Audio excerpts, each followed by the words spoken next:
Okay guys, so far we have focused on subjects and predicates as well as nouns. This video will focus on pronouns. Here are some definitions. Personal pronouns are pronouns that change form to express person, number, and gender. The antecedent is the word that a pronoun stands for. Reflexive pronouns refer to the subject of the sentence. These are essential to the meaning. Intensive pronouns are used in apposition to a noun or another pronoun to add emphasis. These are not essential to the meaning.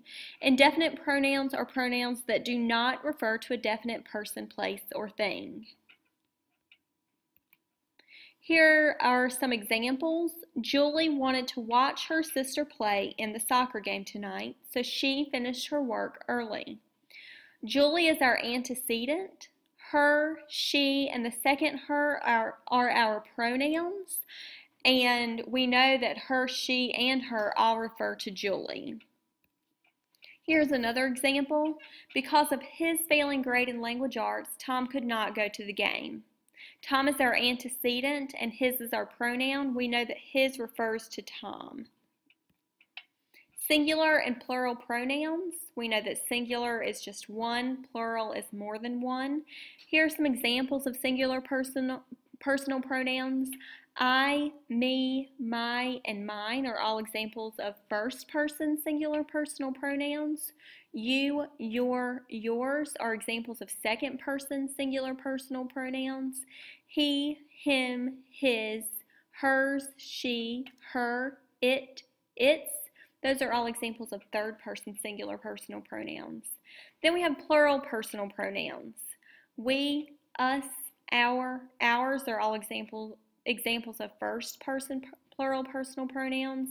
You and yours are examples of second person plural personal pronouns. And finally, they, them, their, theirs are all examples of third person plural personal pronouns.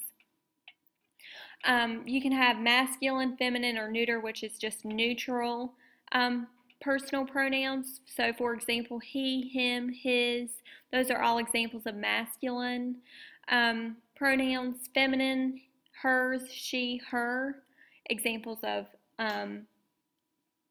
feminine pronouns. And then neuter, it, its, those would be examples of neutral pronouns. Reflexive and intensive pronouns. Reflexive and intensive pronouns are formed by adding SELF or SELVES to certain personal pronouns. They add information to a sentence by pointing back to a noun or a pronoun that appears earlier in the sentence. Here are some examples: myself, yourself, himself, herself, itself, ourselves, yourselves, themselves. Indefinite pronouns refer to people, places, or things, often without specifying which ones. Remember that some have an antecedent and some do not. Examples are anybody, anyone, anything, each, either, both, few, many, all, any, none, and some. More about indefinite pronouns. They usually do not have antecedents. Some indefinite pronouns can be singular or plural. Some indefinite pronouns can also function as adjectives. Remember that adjectives are used to describe a noun. Interrogative pronouns. Interrogative pronouns are used to ask questions.